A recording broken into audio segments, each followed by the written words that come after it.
Eu tô surpreso, preciso confessar isso, porque eu achei que o lado da comédia era o que mais ia engajar. Eu também. Eu confesso isso, eu achei que o filme tem partes muito engraçadas, né? Mas eu acho que esse tema é tão presente na vida das pessoas, paternidade, ausência paterna, excesso de trabalho das mães, essa relação desse pai, desse filho com essa mãe, a relação do marido com a esposa, é tão presente que superou as reações que eu esperava que fosse ter no filme.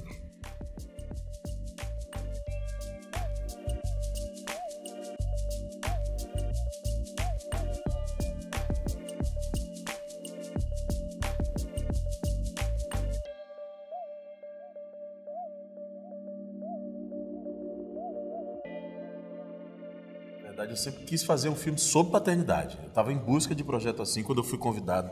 Eu fiquei muito emocionado por poder falar sobre isso. E o filme, com relação aos homens negros, eu acho que ele tem dois elementos muito importantes. Tem esse pai ausente que o Tom teve. Tem o Tom, que é meu personagem, que não quer repetir esse padrão, mas que ao mesmo tempo não consegue lidar com a paternidade. E aí traz uma coisa que eu acho que é importantíssima, mostrar um homem negro também que dentro da sua, vou usar aquela palavrinha, humanidade, né, dos seus desafios, ele acaba sendo um farol também. Porque eu muitas vezes fico preocupado quando a gente só faz a denúncia e mostra esse modelo que a gente não quer, mas não aponta outros caminhos e inclusive outras iniciativas, como hoje em dia a gente tem. Eu percebo muito na nossa comunidade negra, grupos de pais conversando sobre isso, errando, acertando, tomando puxão de orelha o tempo todo, sendo acusado de coisas, e aqui tentando construir esse outro lugar, essa nova masculinidade, esse novo exercício da paternidade. Então o filme me contempla muito nisso, porque tem a denúncia que precisa ser feita, precisa ser falado, mas também tem o farol. O problema com a paternidade é que ninguém te ensina. Não tem curso, não tem prova, não tem nada, você aprende na marra. E parece que todo mundo sabe ser pai, menos você. O que está acontecendo, o que acontece com esse filme, é que eu acho que a gente, entre aspas, desenhou, sabe? Nunca vi nenhuma denúncia tão clara na nossa filmografia, no nosso audiovisual em geral. Eu não vejo uma coisa que mexa nesse lugar. É como se esse masculino totalmente troncho e despreparado e analfabeto doméstico tivesse um certo oculto sobre ele, sabe? Meio que não se fala disso, né? E tem uma coisa de focar na mulher, né? Se abortar, a culpa é da mulher, mesmo que o cara tenha dado dinheiro. Tudo é na mulher. Assim, ela se apanhou porque ela... Então, o foco é nessa culpabilização da mulher. Por isso que eu acho que a novidade do filme é que, além de entregar o despreparo, não acusou, mas não precisa nem acusar, né? Estava ali, está claro, o Tom totalmente despreparado para aquilo, propõe. Tem uma mudança que acontece com ele, que é super possível acontecer com todo mundo. O menino, quem faz o Leandro Ramos faz o amigo do Tom. O amigo do Tom, e esse amigo, para mim, é o retrato desse clichê que ninguém nem desconfia que ali tem um cara atrasado, que ali tem um cara e que se acha que é professor de filho, né? E sabe nada. Então eu acho que tem uma, e por isso eu acho que tem uma coisa geracional também nesse gap aí de tempo. O Tom foi criado também por uma mulher que não abandonou a carreira dela. Eu vou ser o melhor pai da historiografia dos pais. Ô papai, A bênção na minha vida que é o tipo de pai que eu tive. Meu pai não foi um homem de afetos, de toque, mas ele sempre foi um bom exemplo com relação à justiça e presença. Ele me oferecia o que ele tinha. O que ele podia e o repertório que ele tinha, assim. Durante um momento, eu reclamava muito que eu sentia falta de abraço, de beijo, de toque, de palavras carinhosas e afetuosas. Meu pai não foi esse pai, mas ele, ao mesmo tempo, ele foi um pai que eu me inspiro muito no que diz respeito à justiça, no que diz respeito a aconselhamentos. Meu pai é um cara assim que ele me impulsionou, um cara que me deu o estímulo de autoestima no jeito que ele me olhava, muitas vezes era no olhar e não na palavra, porque é o que era possível para mim. Por exemplo, tem uma história de meu pai que eu não esqueço nunca, que tem a ver com paternidade, que tem a ver com olhar. Meu pai não queria que eu fizesse teatro. Ele queria que eu tivesse outra profissão, porque a carreira é instável e etc. A primeira vez que meu pai foi me ver no teatro, no Bando de Teatro Olodum, acabou o espetáculo, ele me deu um olhaço, ele olhou para mim. Um olhaço, um abraço, Um abraço, ele me deu um olhaço, Muito um bom. abraço com um olhar, me deu um abraço, olhou para mim com um olhar que eu não esqueço nunca até hoje. E eu sei que naquele olhar tinha dizendo assim, meu filho, eu tenho medo de por você nessa profissão, mas eu entendi a sua paixão e eu vou estar com você sempre. E assim foi. Meu pai nunca faltou a uma pré-estreia, uma estreia minha de um espetáculo. Meu pai não diz parabéns, muito obrigado, mas ele está ali presente. É o repertório dele. Então, esses lugares eu dizia assim, eu não quero repetir, eu quero falar muito, quero abraçar muito, quero beijar muito, quero dizer coisas. Então, a minha produção racional era essa. Quando as crianças nasceram, eu lidei com outras coisas. Com medo, com insegurança, com não saber fazer, às vezes. Eu queria muito estar presente, mas às vezes me dava um pânico. Por exemplo, uma história super pessoal, assim, João, fiz tudo, dei banho, cuidei, presente, tudo. Quando Maria nasceu, eu falei, gente, tá tudo igual, imagina, só uma menina e tal. Eu demorei 2 meses para dar o primeiro banho na Maria. Ou seja, todos os dias eu fui aprendendo uma coisa e ainda é assim. Eu acho que talvez o que eu tiro disso tudo aqui que eu falei é de que hoje eu tenho muita consciência de que a construção da minha paternidade é diária e na presença diária e naquilo que vai aparecer de desafio e no que eu vou aprender durante o percurso, né? Não tem muito jeito. E isso, assim, vou te dizer, é uma das coisas mais prazerosas que eu tenho na vida, hoje em dia. Ser desafiado o tempo todo por essa relação com esses dois seres. Agora é pra valer. Você me ajuda, faz alguma coisa, faz ela parar de chorar. No começo é assim mesmo, essa loucura nos primeiros dias. Depois piora. Eu quero falar um pouco antes a questão do homem na minha vida, o pai, né? Meu pai, para mim, é um eixo, um farol que vai até o ponto de eu não permitir nenhum desrespeito masculino em relação a mim. Não está na possibilidade. Porque, assim, meu pai me deu esse eixo, sabe? Foi meu aliado, mesmo com aquele repertório limitado do ponto de vista da formação da geração dele, mas ele foi mudando, ele foi se reconstruindo, né? Se atualizando. Então, eu me lembro quando eu casei, eu falei assim, pai, eu não quero o teu sobrenome, casei no civil, eu não quero o teu sobrenome do pai do meu filho, nem era meu pai do meu filho, do Zé André, eu não quero, eu acho bonito, Avancini, mas eu não me sinto italiana, eu não quero ter esse sobrenome, eu gosto de Elisa Lucinda Campos Gomes, meu pai é advogado, então ele falou, deve haver uma brecha na lei, isso foi em 1981, e meu pai conseguiu, havia uma possibilidade da mulher não ter o sobrenome do marido. E aquilo foi um avanço, porque, na verdade, eu queria mexer nesse lugar, eu não queria ser filha dele, eu queria, enfim, do meu parceiro. Então, eu já queria mexer nisso. E aí, fiquei obstinada para ter um filho homem, queria mesmo um homem para poder agir nesse lugar. E essa diferença se faz, assim, notoriamente, o Juliano Gomes, que é meu filho querido, ele me traz depoimentos incríveis, assim, logo quando foi morar com os amigos, mãe, não é possível, eu moro com os amigos, umas cuecas derrotadíssimas. Eu falo, gente, essa cueca é de quando? Quando eu morava na casa da minha mãe, há 10 anos, 20 anos. Tem cueca que está, pelo amor de Deus, me libera, sabe? Então, e uma prática muito assim, as mulheres comprando as cuecas, uma coisa simples. Aí ele falava isso. Os caras, eu morava com 2 amigos, eles acham que o pano de prato aparece. Ninguém fala, vou comprar um pano de prato ou uma toalha de mesa. Entende? E não é uma exceção, é um pensamento masculino, esse analfabetismo do cotidiano, que afinal é a vida, né? Então eu acho que funcionou ter tido essa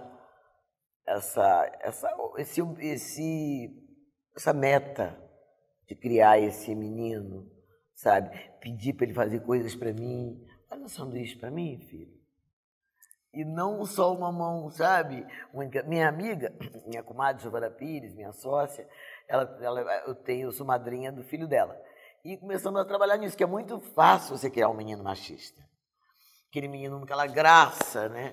Então, mãe, a toalha! E aquele cara bacana, você leva a toalha. Não me custa levar isso que a mulher pensa. Mas aí essa é a deseducação. E eu dei um toque nela sobre isso, que ela não estava notando. Aí ela começou a fazer assim, cadê aquela capa que eu gosto de brincar com meus amigos? Filho, eu não sei, mas você viu aquele sutiã meu marrom que tem uma rende? Como é que eu vou saber? Ela falou, como é que eu vou saber? É impensável você perguntar ao seu filho onde está a sua toalha.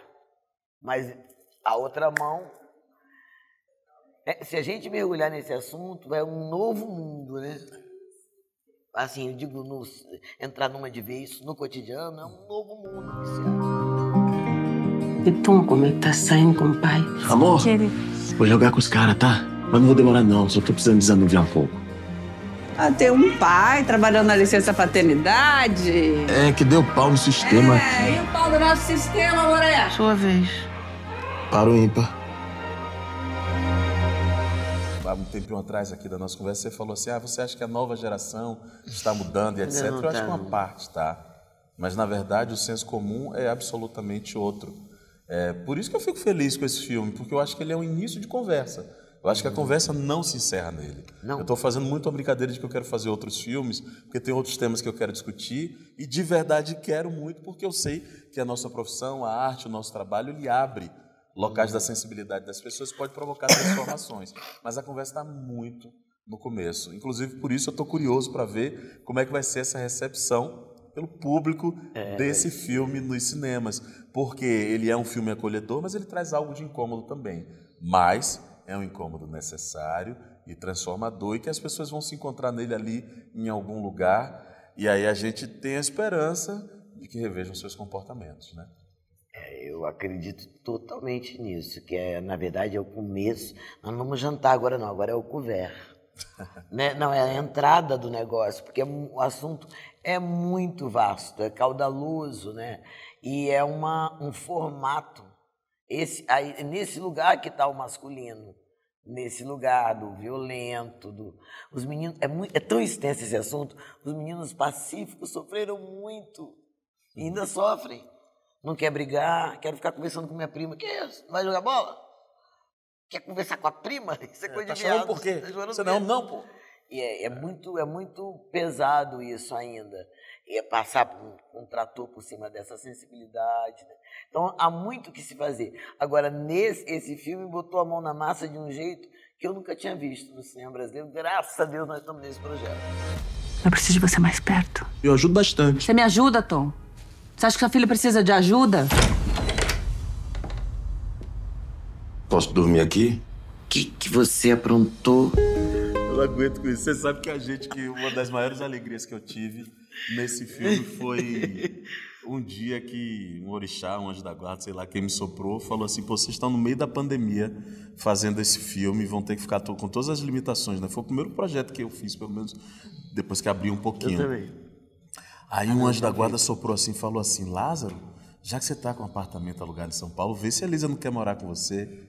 E eu convidei a Elisa, e foi uma das coisas mais especiais, assim, eu admiro essa mulher de um tamanho e cada dia mais. Já admirava a pessoa pública, a produção artística, a produção cultural, e agora tenho uma admiração que é ancestral, que é de alma e que vai ficar para sempre, porque criou-se uma relação que, assim, eu ia dizer maternal, mas não é maternal porque não se substitui a mãe. Safada, né? Mas é uma relação de amizade que permite até essa safadeza. E eu me sinto super privilegiado em ter Elisa em minha vida. Forever. Meu amor. Mas olha, peraí, eu quero falar uma coisa aqui. Não é porque a gente combinou de no final rasgar a seda. Mas não, é verdade. Assim, tem uma coisa muito importante, além de tudo isso que ele falou, que é o que eu sinto também, mas o Lázaro. O poder do Lázaro, que não é seu, Lázaro, é uma outra coisa. Estou falando de semiologia, estou falando de simbologia num país que precisa, um país saturado de branco, é branco, tudo quanto é lugar. Pelo amor de Deus! Pelo amor de Deus, né? Em todos os lugares de poder, os brancos estão. Restaurantes cheios, o tempo inteiro. Então é uma super exposição, sabe? Então, nesse lugar, esse símbolo desse homem que todo mundo quer ser, Eu acho, todo mundo em preto quer ser, é possível que seja. Hoje, o Lázaro representa muito, muito. Então, o fato de esse homem ser preto muda todo o filme para mim, né? E ele foi escrito por um homem branco, né? Mas o personagem preto mudou todo o filme, o eixo do filme, o alcance do filme e o poder do filme.